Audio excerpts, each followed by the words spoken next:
దాంట్లో వచ్చినటువంటి బియ్యం నిల్వల్లో షార్టేజీ దాని మీద గడిచిన 10వ తారీఖు నుంచి ఇప్పటి వరకు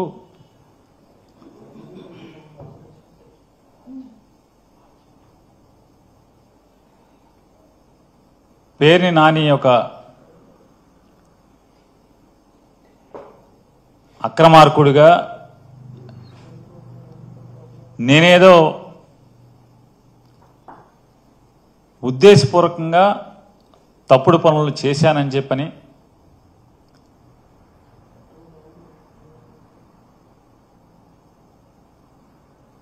పోలీస్ ఇన్వెస్టిగేషను డిపార్ట్మెంటల్ ఇన్వెస్టిగేషన్ కంటే కూడా మీడియా సోషల్ మీడియా అత్యుత్సాహంతో విపరీతమైనటువంటి రాజకీయ కక్షతో చిలవలు పలవలుగా పుంకాను పుంకాలుగా రోజు వండి వార్చుతున్నటువంటి పరిస్థితులన్నీ తెలుగు సమాజం అంతా కూడా చూస్తుంది. వాస్తవంగా దాంట్లో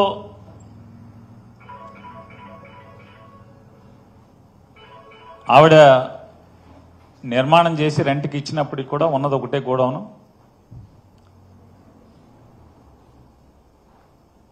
మా అత్తమామలు కానీ మేం కానీ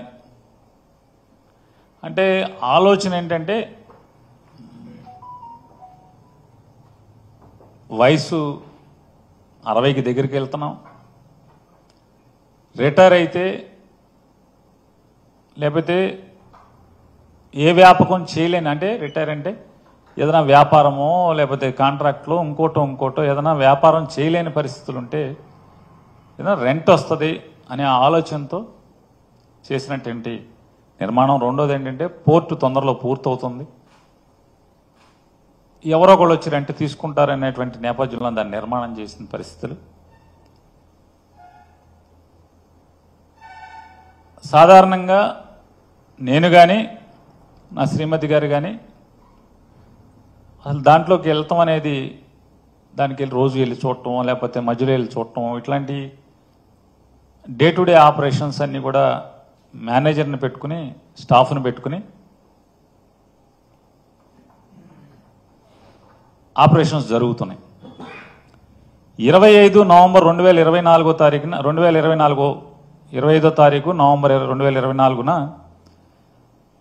ఆ గోడౌన్స్ కేర్ టేకర్గా ఉన్నటువంటి అంటే అక్కడ ఆపరేషన్స్ చూస్తున్నటువంటి మేనేజర్ వచ్చి షార్టేజీ కనపడుతుందండి, ఏంటో మాకు అర్థం కాలేదు, రికార్డ్స్ అన్ని చూసుకున్నాం, చూసుకుంటే లారీ కాట ఏదో తేడా కనపడుతుందండి, వేరియేషన్ ఉంది అని చెప్పని చెప్తే మేము కూడా ఆందోళన చెందిన మాట వాస్తవం.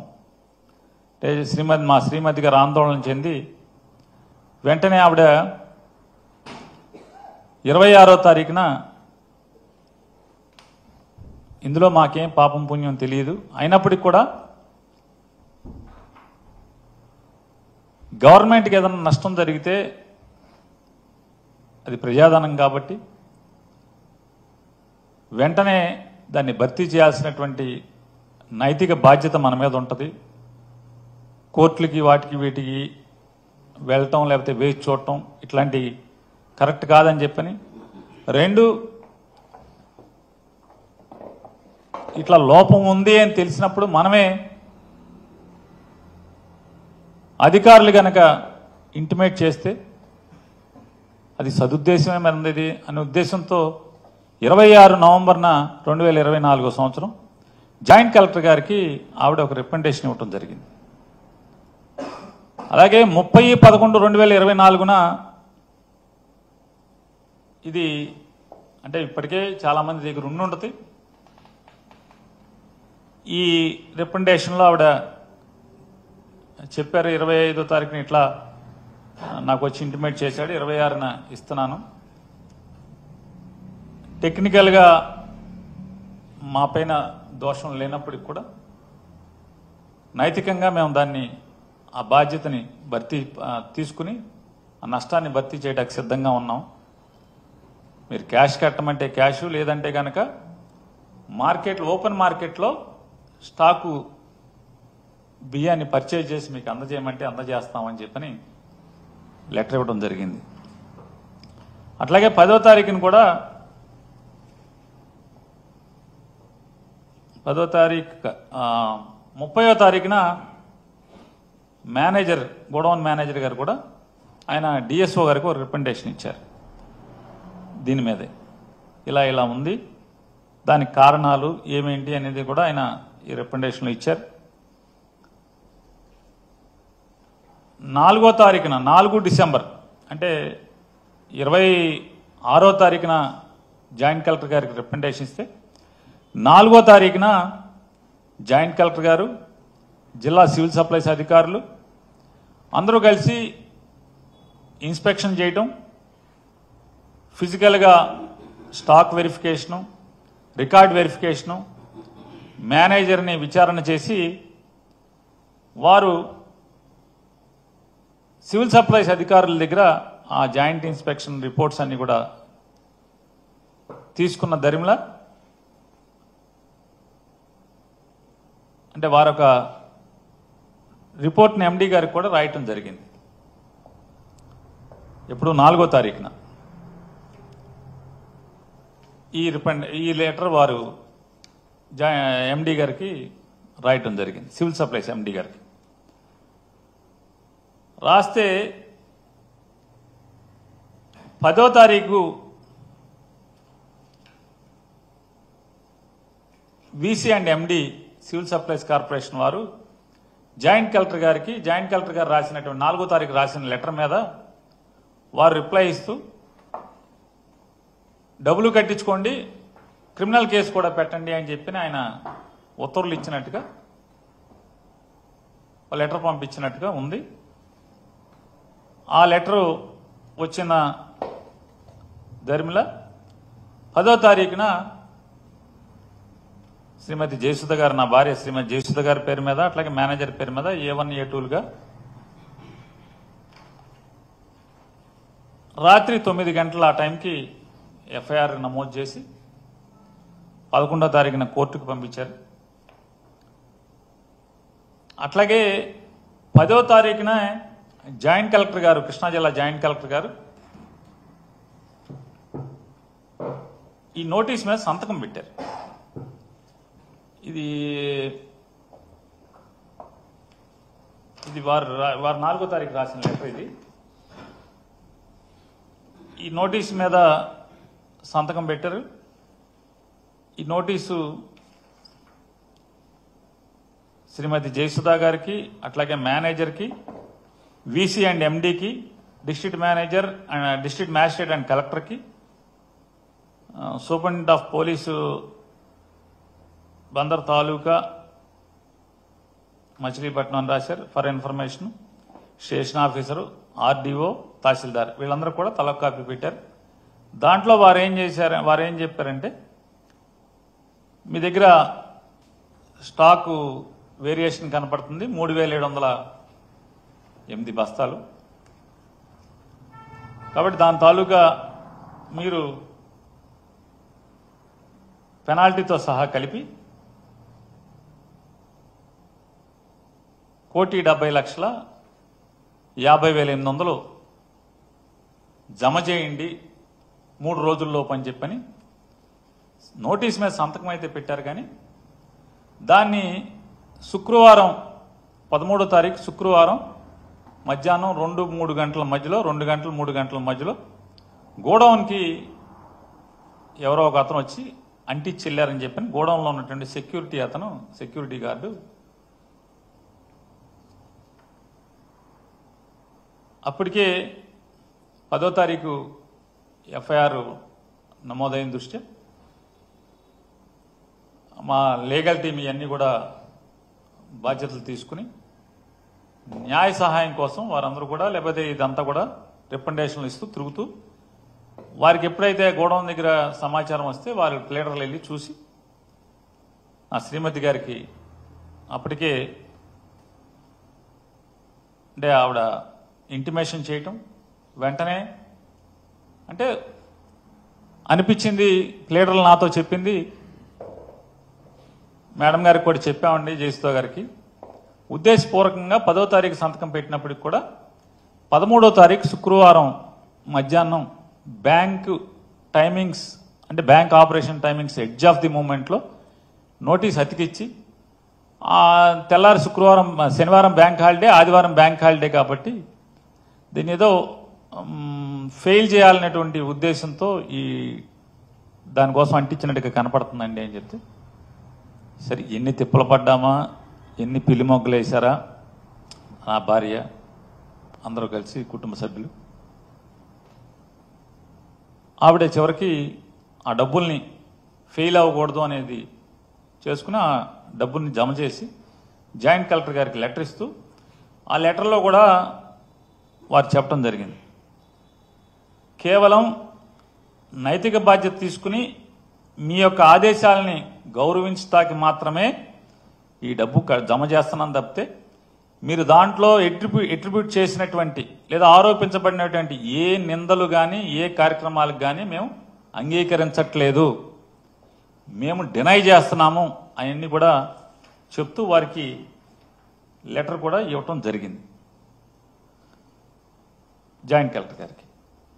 అంటే జయసుధ గారు తరపున వకీల్ గారు ప్లేటర్ గారు వెళ్ళి జేసీ గారిని కలిసి అందజేయటం జరిగింది.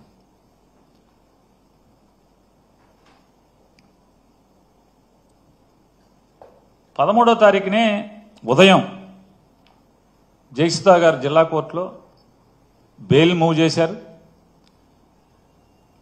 బెయిల్ మూవ్ చేసిన తర్వాత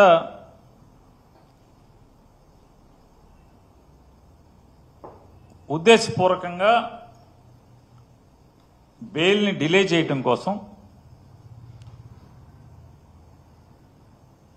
దానిలో ఉన్న పీపీని మార్చి, నేను కొత్తగా ఛార్జ్ తీసుకున్నాను కాబట్టి, అంటే విజయవాడ నుంచి డిప్యూటీ డైరెక్టర్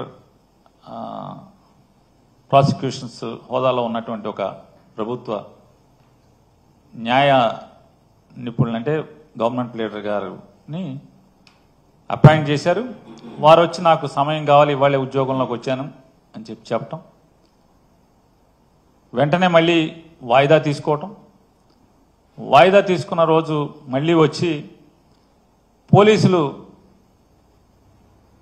కేస్ డైరీని కోర్టుకు సబ్మిట్ చేయలేదండి. ఎందుకంటే అది సరాసరి పోలీస్కి జడ్జి గారికి సంబంధించినటువంటి అంటే charge sheet final charge sheet వేసే వరకు కూడా అది సీక్రెట్ డాక్యుమెంట్ కాబట్టి పోలీసు అప్పటి వరకు వారు ఏమేమి ఇన్వెస్టిగేషన్ చేశారు, ఈ దీంట్లో ఏమేమి వాళ్ళు తప్పులు కనుగొని పసిగట్టి డాక్యుమెంటరీ ఎవిడెన్స్తో సహా వారు నిర్ధారణకు వచ్చారో అవన్నీ కూడా జడ్జి గారికి రాసి ఇవ్వాల్సినటువంటి రిపోర్టు. ఆ రోజు కూడా పోలీసులు ఇంకా సీడీ తయారు చేయలేదండి అని చెప్పిన వాయిదా తీసుకుని నెక్స్ట్ వెంటనే ఆ పీపీ గారితో సెలవు పెట్టించారు. సెలవు పెట్టించి మళ్ళీ ఇంకొక వాయిదా, పీపీ గారు సెలవు అండి ఇంకొక వాయిదా, మళ్ళీ ఆ సెలవు రోజుకి ఆవిడ రారని చెప్పని కొత్తగా మళ్ళీ ఒక మూడో కృష్ణుని ఇంకో మూడో పీపీని కొత్తగా అపాయింట్ చేసి, అంటే ఇదంతా అంటే ఏదో రకంగా శ్రీమతి జయసుధ గారిని అట్లాగే వారిని అరెస్ట్ చేయడమే కాకుండా పేర్ని నానిని కూడా ఖచ్చితంగా అరెస్ట్ చేయాలనేటువంటి రాజకీయ కక్షతో ఈ కార్యక్రమాలన్నీ చేసుకుంటూ వస్తున్నారు. ఇదైతే అంటే నేను చూశాను చాలామంది టీవీ విశ్లేషకులు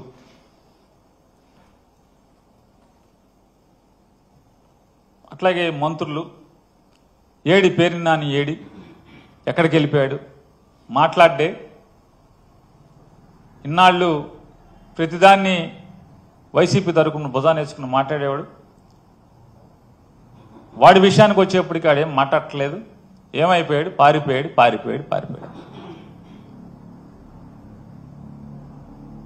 నేను ఎక్కడికి ఏం పారిపోలేదు. నేను అందరినీ కూడా ఎవరెవరైతే నేను పారిపోయానని చెప్పని మాట్లాడుతున్నారు. నేను ఒకటే మిమ్మల్ని ఒక చిన్నగా కోరుకుంటున్నాను. ఒకటి, మీరు ఒక్కదానికి మీ అంతరాత్మను ప్రశ్నించుకుని సమాధానం చెప్పండి. మీ మీద కక్షతో మీ ఇంట్లో ఆడవాళ్ళని మీద కేసులు కడితే మీరు ఇంట్లో ఆడవాళ్ళని రక్షించుకుంటానికి ప్రయత్నం చేస్తారా, లేదా ఇంటి ఆవిడ్ని, ఇంటి ఇల్లాల్ని జైలుకు పంపించే కార్యక్రమాన్ని మీరు చేస్తారా? అభంశుభం తెలియని వాళ్ళని చెప్పండి. మీరు రాసిన వాళ్ళని కానీ మాట్లాడిన వాళ్ళని కానీ యూట్యూబ్లో అందరినీ నేను అడుగుతున్నాను. ఇది విమర్శనాత్మకంగా అడగట్లా, పరుషంగా మాట్లాడట్లా. సరే, అయిపోయాక ఒక మంత్రి గారు అయితే దొంగతనం చేస్తే రాజకీయ కక్ష ఏంటి, అదేంటిది ఏంటి అని మాట్లాడుతున్నారు. నేను చేశానని చెప్పని మీకు ఆధారాలు ఉన్నాయా? ఎలా మీరు నేను దొంగతనం చేశానని మీరు మాట్లాడతారు? ఇన్వెస్టిగేషన్ కంప్లీట్ అవ్వలేదని చెప్పనేమో మీ పోలీసులే చెప్తున్నారు. ఆల్రెడీ నిన్న కేసు డైరీ కోర్టుకి ఇచ్చి దాంట్లో కూడా ఈ విషయాలు ఏం మాట్లాడలేదని చెప్పని అంటున్నారు. ఇవన్నీ మీడియాలో వచ్చినాయి, నేను కాదు. నేను కోర్టుకు వెళ్ళలేదు. అన్ని కోర్టు వ్యవహారాల దగ్గర నుంచి పోలీసులు ఏం చేయాలి, ఎవరేమనుకుంటున్నారు, మీరు ఎందుకు ఈ చేయరు అవి చేయరు అని కూడా రాసేటువంటి పెద్దలందరినీ కూడా నేను అడుగుతున్నాను ఒక మాట.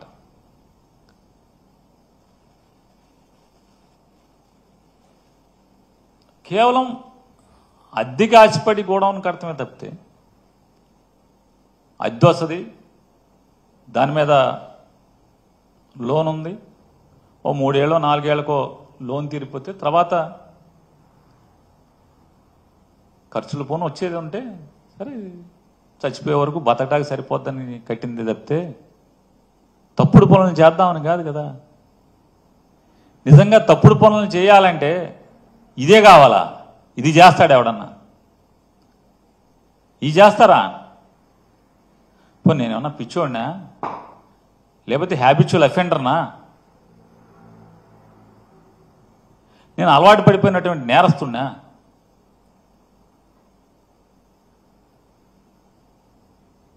మంత్రిగా, ఈ రాష్ట్రానికి మంత్రిగా నేను పనిచేసినప్పుడు వెనకలికి పెద్దలు చెప్పిన సామెత ఉంటుంది కదా, మంచోడి మొహమాటం మాంసం కూర ఉన్న దగ్గర, భోజనం దగ్గరను చూడమని చెప్తారు. అంటే నాన్ వెజిటేరియన్ తినేవాళ్ళ సామెత అది. నేను మంత్రిగా పనిచేశాను కదా, ఇవాళ ఉన్నటువంటి డీజీపీ గారు నేను కలిసి పనిచేశాం. ఆయన ఆర్టీసీ ఎండీగా, నేను రవాణా శాఖ మంత్రిగా. నేను వారి అంతరాత్మనే ఒకసారి అడగమంటున్నాను. మనం కలిసి పనిచేసినటువంటి ఆ కాలంలో పేరుని నాని అనేవాడు మీకు ఎక్కడన్నా తప్పుడు పని మీకు చెప్పటం కానీ, లాభాపేక్షతో మీకు ఒక ఆదేశం ఇవ్వటం కానీ, మీ మీద ఒత్తిడి చేయటం కానీ, లేదా పాత డీజీపీ గారు కూడా ఉన్నారు, రిటైర్డ్ డీజీపీ గారు కూడా, వారిద్దరూ నేను కలిసి పనిచేశాం. ఏనాడన్నా ఒక తప్పుడు పని, కక్కుర్తి పనికి మీ మీద ఒత్తిడి చేయటం, మిమ్మల్ని అడగటం, మిమ్మల్ని ఆదేశించటం ఇప్పుడున్న జరిగిందా? నా క్యారెక్టర్ మీకు క్షుణ్ణంగా దగ్గరగా చూసిన అధికారుల్లో మీరు ఉన్నారు. లేదు రవాణా శాఖలో వందల మంది అధికారులు ఉన్నారు. ఏ అధికారులను అడగండి.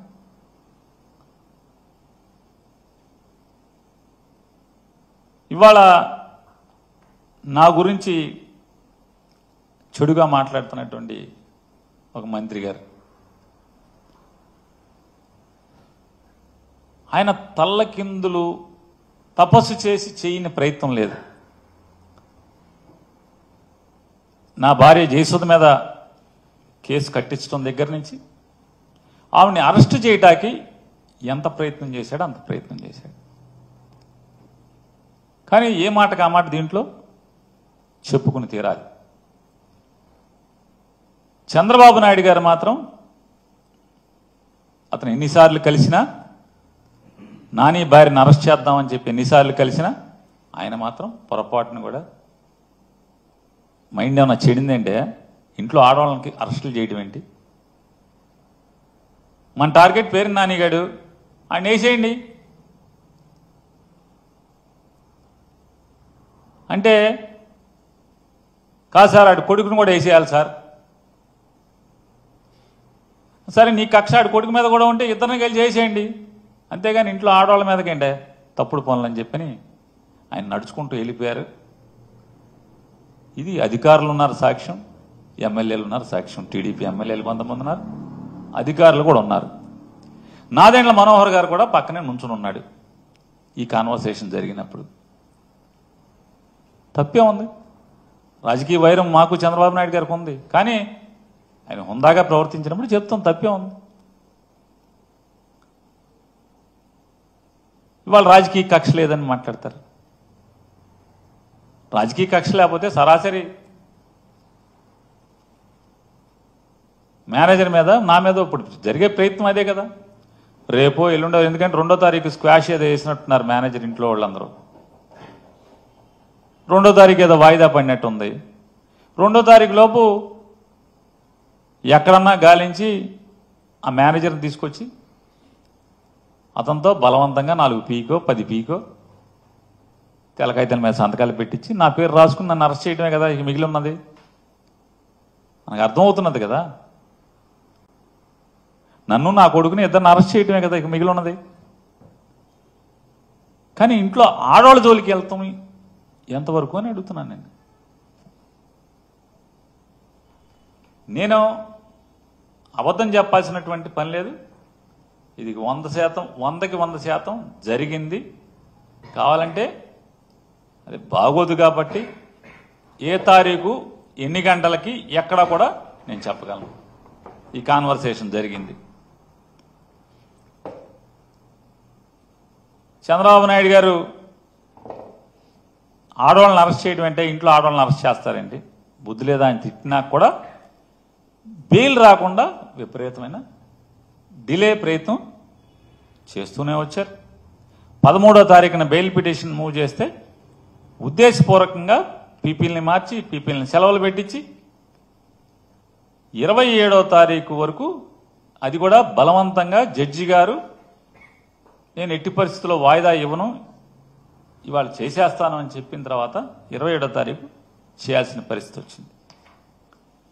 అలాగే 10వ తారీఖున ఎఫ్ఐఆర్ అయితే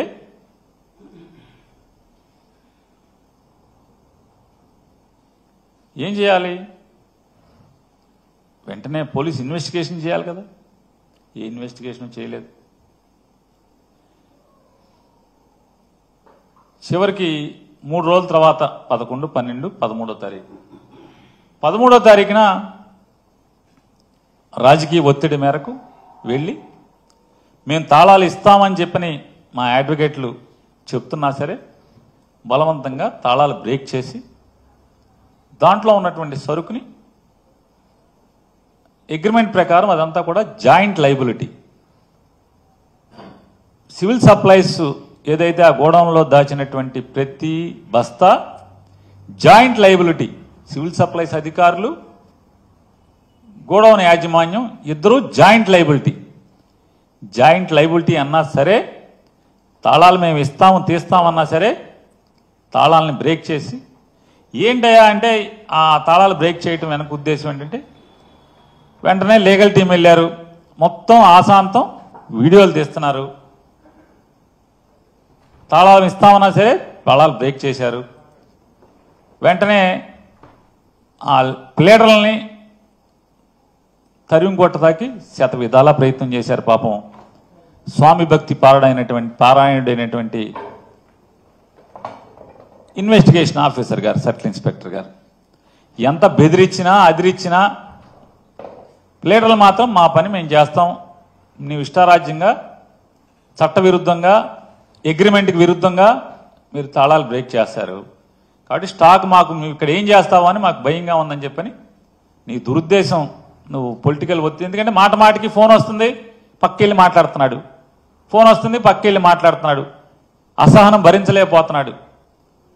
భరించలేకపోగా పక్కన ఉన్నటువంటి పోలీస్ కానిస్టేబుల్ ఎస్ఐలతో వీళ్ళు ఉండగానే అసహనంతో తిట్టుకుంటున్నాడు ఆ అధికారి, పోలీస్ అధికారి. ఈ లాయర్ నా కొడుకులేమో ఎల్లరు మన వదిలి బెదిరించిన అదిరించిన వీళ్ళేమో ఆపలేకపోతున్నాం, వీడియోలు తీస్తున్నారు. ఆయనేమో ఫోన్ చేసి లోపల ఎట్టగొట్ట గంజాయి మూట పెట్టమని చెప్పి ఆయన చెప్తున్నాడు. సావలేకపోతున్నాం అనేమో అతను అసహనంతో అతను తిట్టుకుంటాడు. ఆశాంతం చివరికి సీలేసి వాళ్ళు అక్కడి నుంచి వెళ్ళేంత వరకు కూడా వెళ్ళిన ప్లేడర్లు 10 మంది కూడా వీడియోలు తీస్తూనే అన్ని రికార్డ్ చేయడం జరిగింది. అంటే ఎలా ఉంది రాజకీయ కక్ష అనేది దానికోసం మీకు ఇవన్నీ వివరిస్తున్నాను. అనిపించవచ్చు ఇందులో కొంతమంది విశ్లేషకులు కూడా చర్చ రోజు ఇదే పని కదా మొత్తం అంతా రాష్ట్రం అంతా కూడా. ఆ విశ్లేషకులు కూడా ఏమంటున్నారంటే, పేరు నాని ప్రతి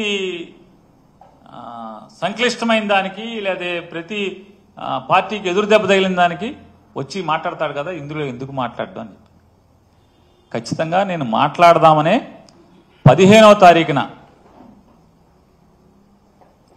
తారీఖున బందర్లో 15, 16, 17 3 రోజులుండి మాట్లాడతాకి మీడియాని ఏర్పాటు చేసుకుని ప్రపంచానికి ఏం జరిగింది, నా తప్పు లేదని చెప్పే ప్రయత్నం చేస్తే, నా భార్యకి బెయిల్ ఆర్గ్యూ చేస్తున్నటువంటి కేసు టేకప్ చేసినటువంటి అడ్వకేట్లు నా దగ్గరికి వచ్చి కోర్టులో బెయిల్ ఆర్గ్యుమెంట్స్ ఇంకా అవ్వకుండా నువ్వు మాట్లాడితే రేపొద్దున కోర్టుని బెంచ్ని ఇన్ఫ్లుయెన్స్ చేస్తానికి మాట్లాడుతున్నాడు ఇదంతా కూడా అని చెప్పని వాళ్ళు వాదించడానికి అవకాశం ఉంటుంది.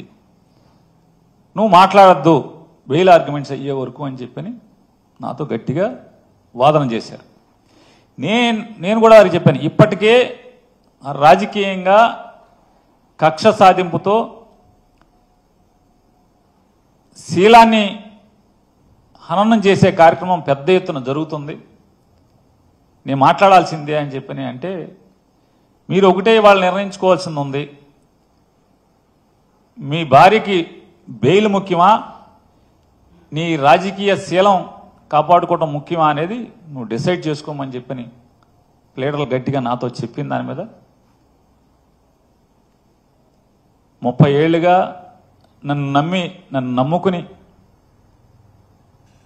నా ఇంటికి అడుగుపెట్టినటువంటి నా ఇంటి ఇల్లాలకి ఆవిడ ఏ రోజు రాజకీయాల్లోకి తొంగి కూడా చూడనటువంటి, దేవుడు పూజలు తప్పితే మరొక వ్యాపకం కూడా లేనటువంటి ఆవిడ మీద నన్ను చేసుకున్న పాపానికి ఎంత ఆవిడ వ్యక్తిత్వాన్ని, నిజంగా అదృష్టం ఆవిడ ఆత్మహత్య చేసుకోకుండా మిగిలి ఉంటాం, ఎంత నీచంగా ఆవిడ క్యారెక్టర్ని అసాసిన్ చేస్తూ. నేను ఇవాళ ప్రెస్ మీట్ పెట్టానంటే రాత్రికో పొద్దున్నే టీడీపీ జనసేన అఫీషియల్ వాళ్ళ తరపున వకాల్తా పుచ్చుకుని మాట్లాడే యూట్యూబర్స్ ఎంత అసభ్య పదజాలంతో ఎంత అసహ్యంగా ఆవిడ గురించి పోస్టులు పెట్టేవాళ్ళు అంటే, అంటే రాజకీయాల్లోకి వచ్చాక ఇంత అసహ్యంగా దిగజారిన పరిస్థితులు. అంటే వైఎస్ఆర్ కాంగ్రెస్ పార్టీ నుంచి ఈడు గట్టిగా మాట్లాడుతున్నాడు కాబట్టి ఈయన్ని కొంగదీయాలంటే ఇంట్లో వాళ్ళని అటాక్ చేస్తే ఇటు మాంతాడనేది ఎత్తుగడగా ఇంత నీచంగా ఉన్న పరిస్థితుల్లో అంటే ఆవిడకి ఏమి ఇచ్చాను? అంటే మా గురించి, కుటుంబం గురించి, నా భార్య గురించి తెలవనోడు ఏం మాట్లాడుకుంటాడు? ఏమని మాట్లాడుకుంటారు? నిజమే యూట్యూబ్లో వస్తే అంతే కదా, నిజమేమోనే కదా. చివరికి నన్ను చేసుకున్న పాపానికి చివరికి ఆ కళంకం, ఆ నిందలు, ఆ బురద కూడా అంటే ఈ దిక్కుమాలిన రాజకీయాల్లో నేను తిరగటం వల్ల ఆ రకంగా చేసి ఇవాళ నా మీద కక్ష సాధింపుతో, అంటే నా మీద కక్ష సాధింపు ఎందుకని నేను అంటున్నానంటే సివిల్ సప్లైస్ డిపార్ట్మెంట్లో అది ఎంఎల్ఎస్ పాయింట్లోనా లేదా రేషన్ షాప్లోనా? ఎంఎల్ఎస్ పాయింట్లోనా? ఎంఎల్ఎస్ పాయింట్ అంటే ప్రభుత్వ అధీకృత బియ్యం గోడౌన్, అక్కడ కానీ లేదా బఫర్ గోడౌన్లో కానీ లేదా రైస్ మిల్లులో కానీ ఈ బియ్యం ఎక్కడైతే వడ్లని బియ్యంగా మార్చబడతాయో రైతుల దగ్గర నుంచి ధాన్యం కొనుగోలు చేసి ఆ ధాన్యాన్ని రైస్ మిల్లర్కి జాబ్ వర్క్గా ఇచ్చి ఆ 100 కేజీల ధాన్యానికి 64 కేజీలు ఎంతో సుమారుగా, యాక్యురేట్గా నేను చెప్పలేను, సబ్జెక్ట్ టు కరెక్షన్, 64 కేజీల బియ్యాన్ని ప్రభుత్వానికి అప్పచెప్పే బాధ్యత మిల్లర్లకి అప్పచెప్పటం. కానీ అక్కడి నుంచి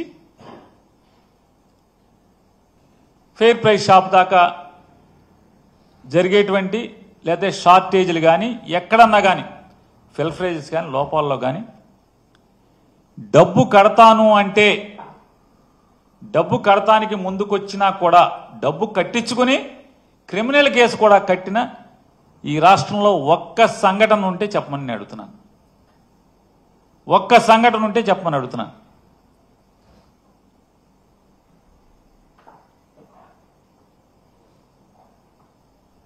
నాదెండ్ల మనోహర్ గారు కూడా మాట్లాడారు. ఆయన ఏవో మాట్లాడారు, అవన్నీ కూడా చాలా సమయం ఉంది, కోర్టులు ఉన్నాయి, కోర్టుల్లో బెయిల్స్ అన్నీ అయిన తర్వాత విచారణ జరుగుతుంది. జరిగినప్పుడు మనోహర్ గారి తరఫున ఆయన ప్లేడర్లు ఆయన వాదిస్తారు, ప్రభుత్వం తరఫున మా ప్లేడర్లు వాదిస్తారు. నేను నిజంగానే అంటే నా భార్య లేకపోతే వీళ్ళందరూ రాజకీయంగా ఆపాదించినట్టు నేను పాపం చేసి ఉంటే ఖచ్చితంగా అనుభవిస్తాను. నేను మాట్లాడే మాటలు మరీ ప్రత్యేకించి సామాన్య ప్రజలకి నేను ఒకటే నా విజ్ఞప్తి, అభ్యర్థన, ఇందులో నాకు గనక ఏదన్నా అంటే లేదా నా భార్య కానీ నేను కానీ ఏదన్నా చిన్న పాపం చేసి ఉన్నాం, పాపానికి మేము భాగస్థులం అయి ఉన్నామంటే గనక నేను అత్యంత ప్రేమించేటువంటి దేవుళ్ళ కంటే మిన్నగా ప్రేమించేటువంటి చనిపోయి మరణించినటువంటి నాకు జన్మనిచ్చిన తల్లి మీద ప్రమాణం చేసి నేను చెప్తున్నాను. అంటే ప్రమాణం చేస్తే సరిపోద్దా అంటే నాకు జన్మనిచ్చిన తల్లి మరణించి ఉంది, ఆవిడ మీద ప్రమాణం కంటే నేను ఏం చేయగలను చెప్పండి. దీంట్లో నా భార్యకి కానీ నాకు కానీ ఏ పాపం లేదని కూడా ప్రజలకు చెప్పుకుంటున్నాను. నేను రాజకీయ నాయకులకు చెప్పట్లేదు, ప్రజలకు చెప్పుకుంటున్నాను. ఖచ్చితంగా ఇవాళ కాబట్టి ఎప్పటికైనా సరే నిజం తేట తెల్లమవుతుంది, ఎక్కడికి పోదది. 4 రోజులు ఆలస్యమైనా కూడా అబద్ధం 6 మైళ్ళు పరిగెత్తిన తర్వాత నిజం మెల్లగా బయలుదేరుతుంది నా సామెతం. ఖచ్చితంగా నిజం వస్తుంది. నేను అట్లాగే మనోహర్ గారిని కూడా నేను అడుగుతున్నాను. నేను ఎండీ గారికి, సివిల్ సప్లైస్ ఎండీ గారికి ఓ లెటర్ పెడుతున్నాను. 2014-15లో ఈ కస్టమ్ మిల్లింగ్ అనేది స్టార్ట్ అయింది. ఈ కస్టమ్ మిల్లింగ్ స్టార్ట్ అయిన దగ్గర సీఎంఆర్ అంటున్నారు దీంట్లో 2014-15 నుంచి ఇప్పటి వరకు రైస్ మిల్లులకి ధాన్యం తోలి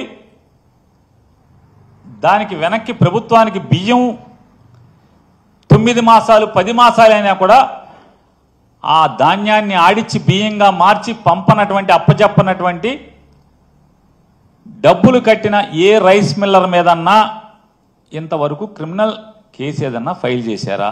నేను సమాచారం అడుగుతున్నా, ఆయనకి లెటర్ ఇస్తాను. అయితే మీరు మంత్రిగా ఉన్నారు కాబట్టి నేను మిమ్మల్ని కోరుకుంటున్నాను. మీరు చాలా పెద్ద మాటలు కూడా మాట్లాడారు, అంటే చాలా నిజాయితీగాతో కూడినటువంటి ఇదిగా మీరు చెప్పుకొచ్చారు. మీరు ఉద్యోగ ధర్మమే మీ ప్రధాన పాత్ర తప్పితే రాజకీయ కక్షలు లేవు. నేను ధర్మాన్ని న్యాయాన్ని కాపాడుతాకే ఉన్నానని కూడా అర్థం వచ్చేట్టుగా మీరు మీడియాలో మాట్లాడినట్టు నాకు ఎవరో చెప్పారు. నేను వారిని అడుగుతున్నాను, నేను ఎండి గారికి ఏదైతే సమాచారం కావాలని అడుగుతానో వాటన్నిటికీ దయచేసి మీరు నిజంగా మీ ఉద్దేశం కరెక్టే అయితే ఆ సమాచారాన్ని నాకు ఇప్పించండి. ఇంతవరకు ఏదైనా మరి రైతుల దగ్గర ప్రభుత్వం ధాన్యం కొనుగోలు చేసి మిల్లర్కి ఆడిచ్చి తద్వారా పేదవాళ్ళ బియ్యం అంటున్నారు కదా, ఆ పేదవాళ్ళ బియ్యం పేదవాళ్ళకి బియ్యంగా ఇస్తాకి ఇచ్చిన రైస్ మిల్లులు ఆ ధాన్యాన్ని మీకు అప్పచెప్పకుండా ఉంటే, అలాగే నేను కరెంటు డిపార్ట్మెంట్ని సివిల్ సప్లైస్ని రెండింటిని అడిగేటన్నిటి కూడా నాకు ఇప్పించండి. ఆ మిల్లుల్లో ప్రతి నెల కరెంటు బిల్లు ఎంత వచ్చింది, వాళ్ళ మిల్లుకి ఎప్పుడు ధాన్యం వెళ్ళింది,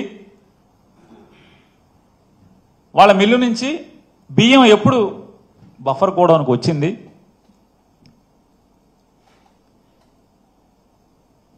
ఆ వివరాలు. అలాగే బియ్యం అప్పచెప్పని వాళ్ళు 9 నెలలు 10 నెలలు అయినా కూడా బియ్యం అప్పచెప్పని వాళ్ళ మీద బ్యాంక్ గ్యారెంటీలు ఫోర్ఫిట్ చేశారా? అంటే వాళ్ళు ధాన్యం బ్యాంక్ గ్యారెంటీ ఎంత ఇస్తే అంత విలువైన ధాన్యాన్ని మిల్లుకి ఇస్తారు కాబట్టి ఆ మిల్లు ధాన్యం బియ్యంగా మారని ఏమన్నా కేసులు కట్టారా? బ్యాంక్ గ్యారెంటీ మాత్రమే వసూలు చేశారా? అంటే ధాన్యం విలువ మాత్రమే వసూలు చేసుకున్నారా? కేసులు కూడా కట్టారా? లేదు ఎగ్గొట్టిన వాళ్ళ మీద ఇంతవరకు ఏమన్నా ఎక్కడెక్కడ ఏం చర్యలు తీసుకున్నారు? అలాగే ఎంఎల్ఎస్ పాయింట్లో అంటే ప్రభుత్వ అధీకృత గోడౌన్లో పీడిఎస్ రైస్ ఉంచే చోట బియ్యం మాయమైతే లేదా షార్టేజ్ వస్తేనో మాయమైతేనో డబ్బులు వసూలు చేసినా కూడా ఏ అధికారి మీదన్నా కేసులు కట్టారా? డబ్బులు వసూలు చేసి ఊరుకున్నారా? అంటే నాకు ఈ సమాచారం కావాలి, అడుగుతున్నాను. నాకు ఇప్పించి పెట్టండి, అన్ని ఎండి గారికి ఇస్తాను. రాష్ట్ర వ్యాప్తంగా ఈ రాష్ట్రం విడిపోయిన దగ్గర నుంచి నేను అడుగుతున్నాను. పక్క రాష్ట్రం గురించి మనకు అనవసరం, కంబైన్డ్ స్టేట్ గురించి మనకు అనవసరం. అలాగే గోడౌన్ల దగ్గర కూడా ఏమన్నా జరిగితే డబ్బులు కట్టించుకుని వదిలేశారా? కేసులు కట్టారా? రేషన్ షాప్లో కూడా బియ్యం కనపడకుండా పోతేనో తప్పులు దొరికితేనో ఇంకోటో చేస్తే కేసులు కట్టారా? అంటే డబ్బులు వసూలు చేశారా? కేసులు కట్టారా? క్రిమినల్ కేసులు ఏమన్నా కట్టారా? అలాగే 47,000 టన్నుల్ని మీరు సీజ్ చేశారేదో అన్నారు. ఎవరన్నా అరెస్ట్ చేశారా? పేరు నాని భార్య ఎంబడపడినట్టు, పేరు నాని ఎంబడపడినట్టు ఈ టీవీల్లో, పేపర్లలో, యూట్యూబ్లో గడిచిన 20 రోజులుగా నన్ను చిత్రవద చేస్తున్న స్థాయిలో 47,000 టన్నులు కదా మీరు సీజ్ చేసింది. ఏ దాంట్లో ఎఫ్ఐఆర్లో ఉన్న ముద్దాయిల మీద ఏమన్నా స్టోరీలు రాశారా? ఇన్వెస్టిగేటివ్ ఐటమ్స్ రాశారా? ఫాలో అప్ పేజీలతో స్టోరీలు రాశారా? కోర్టులో ఆ రోజు హీరింగ్ ఉందంటే పెద్ద స్టేట్ ఐటమ్ అంటే జడ్జి గారు చదవాలి, అమ్మో ఇడు దొంగ అనుకుంటా, పెద్ద పేపర్ రాసింది, రెండో పేపర్ రాసింది, లేదా మూడో పేపర్ రాసింది అనుకుని జడ్జి గారిలో బిగుసుకుపోవాలి. న్యాయం వీళ్ళకి దొరకకూడదు. సహజం, ఎవరైనా మనుషులే కదా, న్యాయస్థానంలో ఉన్నాళ్ళనే అందరూ మనుషులే కదా. ఇదేదో కాంప్లికేటెడ్ కేసు లాగుంది, ఇదేదో పెద్ద భూతం లాగుందని చెప్పని రావాలి. నేను అడిగాను ఒక ఆయన్ని, విలేకరే కాకపోతే నా 20-25 ఏళ్ళ నుంచి బాగా నేను మొదటిసారి ఎమ్మెల్యేనే. అప్పుడు ఆయన ఒక మంచి విలేకరి, ఇవాళ పెద్ద స్థాయిలో ఉన్నారు. ఆయన అడిగితే ఏమండి ఇది ధర్మమా, ఇంత అసహ్యంగా ఇంత ఘోరంగా ఎట్రిబ్యూట్ చేసి రాయటం అనేది ధర్మమా అంటే నవ్వుతూ ఇవాళ మా ఓనర్ గారికి జగన్మోహన్ రెడ్డి కంటే కూడా నువ్వే మొదటి టార్గెట్ మాకు అని చెప్పి ఆయన నవ్వులోనే మాట్లాడాడు. ఓ పోన్లేండి, మంచిదే, సంతోషం. ఏదోటి ఈ రకంగా జగన్మోహన్ రెడ్డి గారి కన్నా కూడా నన్ను పెద్దోడిగా మీరు ఊహించుకుంటున్నారు, సంతోషం. నా నాయకుడి కంటే కూడా నేనే ముందు టార్గెట్గా మీకు ఇవ్వటం అనేది సరే, ఏదున్నా భగవంతుడు ఉన్నాడు. అలాగే ఎండి గారు నేను అడిగే దాంట్లో మనోహర్ గారిని నా రిక్వెస్ట్, ఎండి గారితో సమాచారం ఇప్పించమని. 2017 జూలైలో అని నాకున్న సమాచారం ఎవరో నాకు చెప్పారు. 2017 జూలైలో Machilipatnam central warehousing corporation కేంద్ర ప్రభుత్వ సంస్థ, గిడ్డంగుల సంస్థ, దానిలో సుమారుగా ఒక 100 టన్నులు షార్టేజ్ వస్తే డబ్బు కట్టించుకున్నారా, ఎవరి మీదన్నా కేసు కట్టారా? మరొక సమాచారం కూడా నాకు కావాలి, ఇప్పించి పెట్టండి. నేను వేడుకుంటున్నాను మనోహర్ గారిని. 2017-18 సంవత్సరాల్లో 2017-18 సంవత్సరాల్లో ప్రస్తుత క్యాబినెట్లో ఉన్నటువంటి ఒక మంత్రి గారు, ఆయనే రైస్ మిల్ ఓనరు, ఆయన పేరు మీదే రైస్ మిల్ లైసెన్స్ ఉంది. వారికి పంటలు మొదలయ్యేది నవంబర్ 15-20 తారీఖు నుంచి కృష్ణా జిల్లాలో కోతలు బిగినవుతాయి. వెస్ట్ గోదావరిలో అయితే కొంచెం అక్టోబర్ ఆఖరు నవంబర్ ఫస్ట్ వీక్లో బిగినవుతాయి, ఈస్ట్ వెస్ట్లో. కృష్ణాలో నవంబర్ 15-20 నుంచి బిగినవుతాయి. ఆ మంత్రి గారి మిల్లుకి నవంబర్ ఆఖరు, డిసెంబరు, జనవరి, ఫిబ్రవరి ఈ 4 మాసాల్లో ప్రభుత్వం ఆయనకి ధాన్యం రైతుల దగ్గర కొని అప్పచెప్పితే మళ్ళీ అక్టోబర్ నవంబర్ కూడా, నవంబర్ దాకా అంటే మళ్ళీ కోతలు వచ్చేసినాయి. అప్పటి వరకు కూడా బియ్యాన్ని అప్పచెప్పకపోతే అప్పుడున్నటువంటి ఒక నికార్సైన జాయింట్ కలెక్టర్ మంత్రి అని కూడా చూడకుండా ఆ మంత్రి గారి బ్యాంక్ గ్యారంటీలు ఫోర్ఫీట్ చేశారు. అంటే ఆయన ఇచ్చినటువంటి బ్యాంక్ గ్యారంటీల్ని నగదుగా ప్రభుత్వ ఖాతాకి జమ చేసుకున్నారు అని చెప్పి అంటున్నారు. నేను ఆ సమాచారాన్ని అడుగుతాను, కొద్దిగా అది ఇప్పించి పెట్టండి. అవునా కాదా, నిజమా కాదా, అది తప్పుడు ఆరోపణ, నాకు ఇప్పించి పెట్టండి. ఒకవేళ అది నిజమైతే ఆ మంత్రి గారి మీద కేసు ఎందుకు కట్టలేదు? పోనీ పెనాల్టీ వేశారా? పెనాల్టీ కూడా వేసాను. ఏదైనా ఈ సమాచారాన్ని ఇమ్మని, అలాగే నేను అడిగే ప్రతిదాన్ని ఎండి గారితో చెప్పి సమాచారం ఇప్పించి పెట్టమని చెప్పని, ఈ రాష్ట్రంలో ధర్మాన్ని, న్యాయాన్ని 4 పాళ్లలో నడిపే ప్రయత్నం చేస్తూ అధర్మాన్ని, అవినీతిని కూకటి వేళ్లతో పీకేయటానికి ప్రయత్నం చేస్తున్నటువంటి మనోహర్ గారికి మరీ అభ్యర్థిస్తున్నాను. ఎందుకంటే ఆయనకి రాజకీయ కక్ష లేదు, కేవలం విధి నిర్వహణ మాత్రమే. వారు కూడా చెప్పారు, అన్ని నాతో కొంతమంది మిత్రులు చెప్పారు, మా కార్యకర్తలు అడుగుతున్నారు ఇంకా పేరు నాని కానీ లోపల వేయలేదండి, ఇంకా లోపల వేయలేదంటే అని చెప్పాను.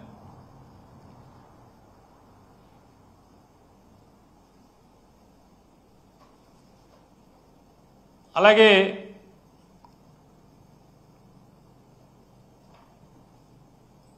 బియ్యం నేను అమ్మేశానని, అవినీతి చేశానని ఒక చిన్న, ఒకసారి మీరు కూడా ఆలోచించేయమని సామాన్యుల్ని. ఇక ఏదో అన్న సామెత అంటారు, చెమటోడి ముందు శంఖం ఊదినట్టుగా ఇక రాజకీయాల్లో నన్ను వ్యతిరేకించేవాళ్ళు, ద్వేషించేవాళ్ళు పనిగట్టుకుని నన్ను నా వ్యక్తిత్వాన్ని కైమా కొట్టుదామని ప్రయత్నం చేసే వాళ్ళకి ఇంక నేను చెప్పేది ఏముంటుంది, సామాన్యులకి మాత్రం, సామాన్య ప్రజలకి నేను ఒకసారి ఆలోచించమని అభ్యర్థిస్తున్నాను. సాక్షాత్తు నాదెండ్ల మనోహర్ గారే ఎక్కడో చెప్పినట్టుగా నేను విన్నాను.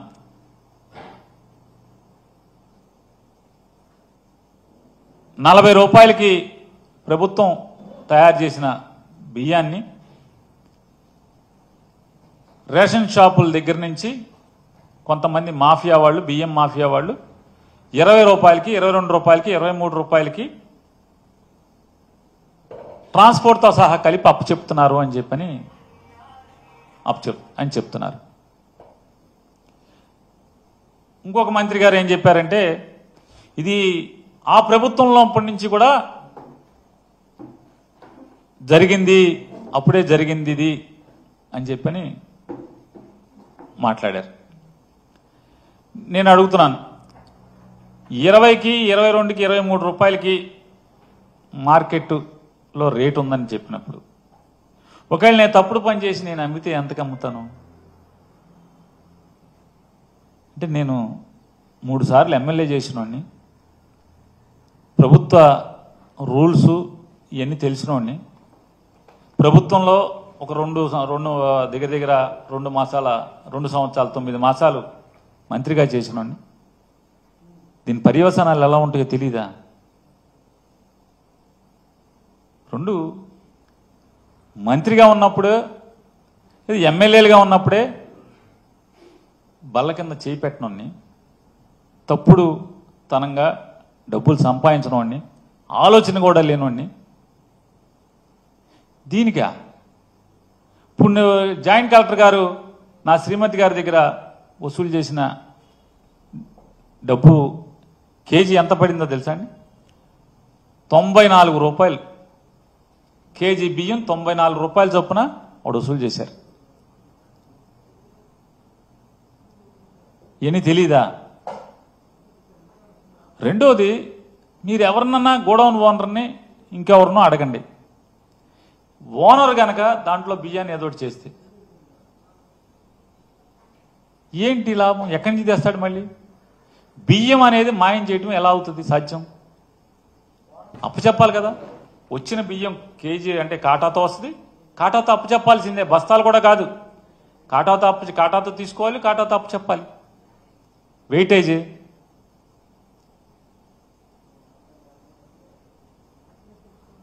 ఇంకో మంత్రి గారు చెప్పే కదా, ఆ గవర్నమెంట్ ఉందని. గవర్నమెంట్ ఎప్పుడు పడిపోయింది? జూలైలో పడిపోయింది. గవర్నమెంట్ జూలైలో పడిపోతే నవంబర్ దాకా ఖాళీ కూర్చుంటారా? నిజంగా నేను కానీ నేను తప్పుడు బుద్ధోడిని అయితే, అక్రమార్కుడిని అయితే 5 నెలలు ఖాళీ కూర్చుంటారా? అంటే కొంచెం విచక్షణతో మాట్లాడండి, లేదా మాట్లాడేలాగా మాట్లాడతారు ఉద్దేశమే కాబట్టి దయచేసి అర్థం చేసుకోండి, ఆలోచించమని అడుగుతున్నాను ఎవరైతే సామాన్యుల్ని. అసలు ఎందుకు ఉద్దేశపూర్వకంగా ఎవరైనా ఈ తప్పుడు పని చేస్తారు? ఎవరయ్యా అండి ఈ మాటలు మాట్లాడేది? ఎన్ఆర్జీఎస్ ఉపాధి హామీలో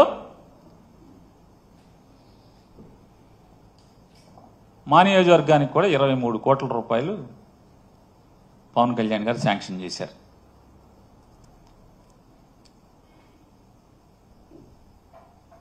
వర్క్ పనిచేయడం తర్వాత, బిల్లు తర్వాత వర్క్ ఆర్డర్ ఇవ్వాలంటే 3% అడ్వాన్స్గా వసూలు చేసినటువంటి వాళ్ళు నా క్యారెక్టర్ గురించి మాట్లాడటం. అప్పుడు కానీ ఇప్పుడు కానీ 2014-19 కానీ లేదా 24 నుంచి ఇప్పుడు దాకా కానీ సాధారణంగా ఒక మంత్రికి ఆ శాఖలో పనిచేసేటువంటి అటెండర్ దగ్గర నుంచి ప్రతి ఉన్నత ఉద్యోగి వరకు పిల్లలతో సమానం.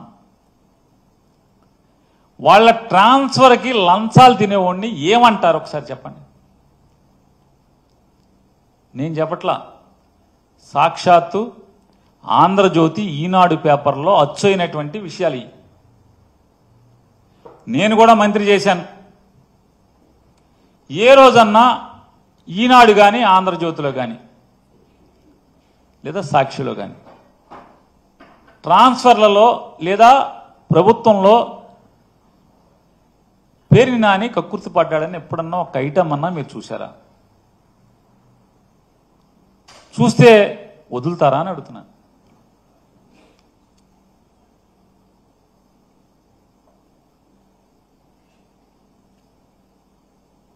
అలాగే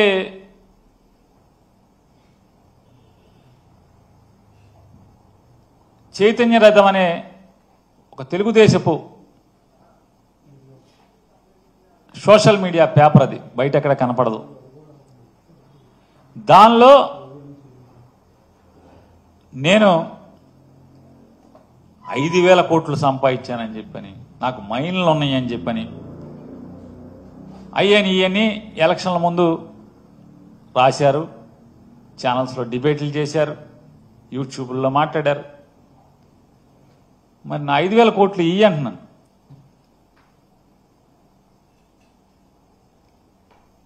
మైళ్ళు ఉంటే సీజ్ చేసేయండి.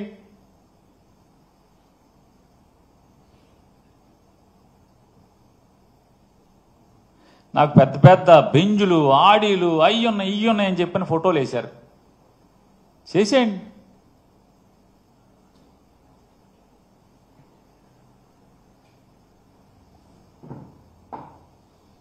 అట్లాగే ఇప్పుడు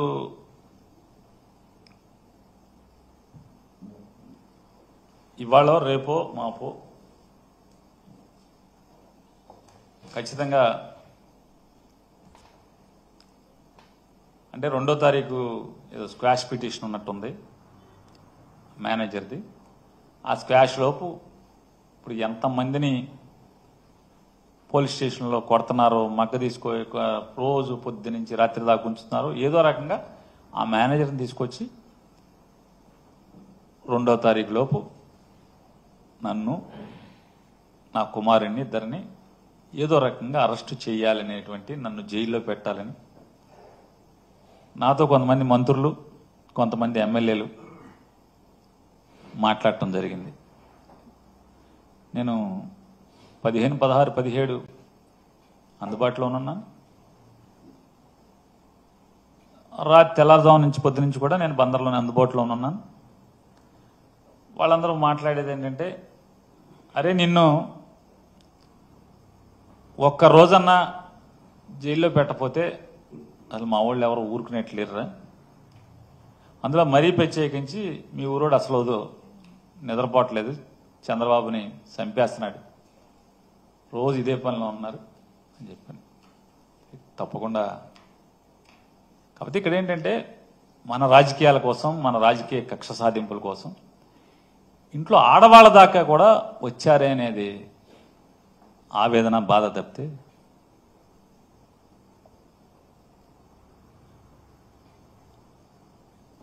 మరొకసారి చెప్తూ నేను మనోహర్ గారిని మరొకసారి వేడుకుంటున్నాను. నేను అడిగే సమాచారాన్ని ఇప్పించమని చెప్పని, ఆదేశించమని చెప్పని, అలాగే సామాన్య ప్రజలకు కూడా నేను చెప్పుకునేది, మీరు దుష్ప్రచారాలు నమ్మబాకండి, నిజం నిలకడ మీద తేలుతుంది.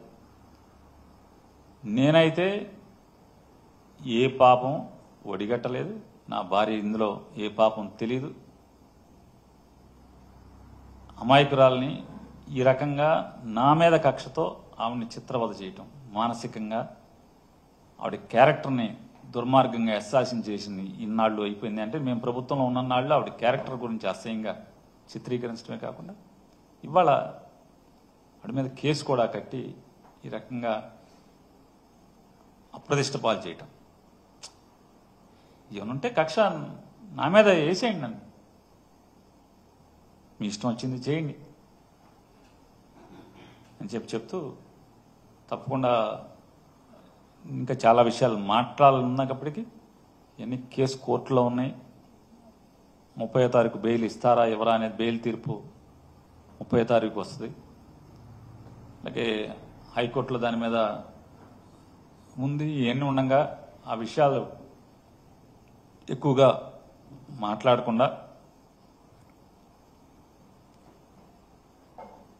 లీడర్లను కూడా నువ్వు వచ్చేప్పుడు మరీ చెప్పారు, నువ్వు లిమిట్ దాటి మాట్లాడటం వల్ల నీకేం నువ్వేలే అన్ని రకాలుగా నువ్వు సిద్ధం అంటున్నావు. కానీ నిన్ను నమ్ముకుని 30 ఏళ్ళగా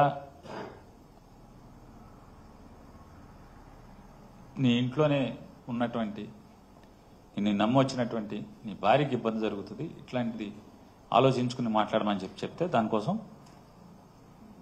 కోర్టుకి ఇబ్బంది లేకుండా, కోర్టులు ప్రెజుడిస్ అవ్వకుండా సాధ్యమైనంత వరకు నేను నా బాధని లేతే వాస్తవాలని వెల్లడించే ప్రయత్నం చేశాను. రాజకీయాల్లోనే నికార్స్గా బతికినటువంటి ఈ పేర్ని నాని అనేవాడు ఈ బియ్యాన్ని కక్కుర్తిపడి ఇంత దిగజారుతాడని, లేదా 20 రూపాయలకి 23 రూపాయలకే మార్కెట్లో దొరుకుతున్నాయని ప్రస్తుతం మంత్రులే 47,000 టన్నులు షిప్పులు సీజ్ చేసినటువంటి మంత్రులే వాళ్ళు చెప్పే పరిస్థితి ఉంటే నేను తలుచుకుంటే తెచ్చిపెట్టలేనా? ఒకవేళ అంటే అన్ని వేల టన్నులు షిప్పులే లభ్యత డోర్ డెలివరీ ఇస్తున్నప్పుడు ఇవరా? కాబట్టి మనం తెలియంగానే మన ధర్మంగా మనం చెప్పాలి. మనం ఏదన్నా కానీ అది సూపర్వైజరీ లోపన కానీ ఏదన్నా కానీ నైతికంగా మనది బాధ్యత ఉన్నట్టు కాబట్టి మీరు చెప్పండి. ఎవరైనా నాకు అద్దె వచ్చిన అద్దె 2 ఏళ్లలో వచ్చింది, ఇవాళ నేను కట్టిన డబ్బు 5 సంవత్సరాల అద్దె నాకు వస్తే అన్నీ కలిపి ట్యాక్స్లు గీక్స్లు ఖర్చులు అన్నీ కలిపితే 5 సంవత్సరాల అద్దె నాకు వచ్చేది. ఇది తెలీదా? తప్పులు చేస్తే పాపాలు చేస్తే ఎట్లా జరుగుతుందో అంటే ప్రభుత్వంలో ఉన్నోళ్ళు లేకపోతే రాజకీయ నాయకులు మీడియా వాళ్ళు అంటే ఏదో కక్షతో ఉన్నారు కాబట్టి వారు నమ్మినా నమ్మకపోయినా, సామాన్యులైతే పేర్ని నాని అనేవాడు లేదా పేర్ని నాని భార్య ఈ పాపం ఇంత కూడా చేయలేదు అనేది మరీ విజ్ఞప్తి చేసుకుంటూ నాకు ఈ అవకాశం ఇచ్చినటువంటి మిత్రులందరికీ ధన్యవాదాలు.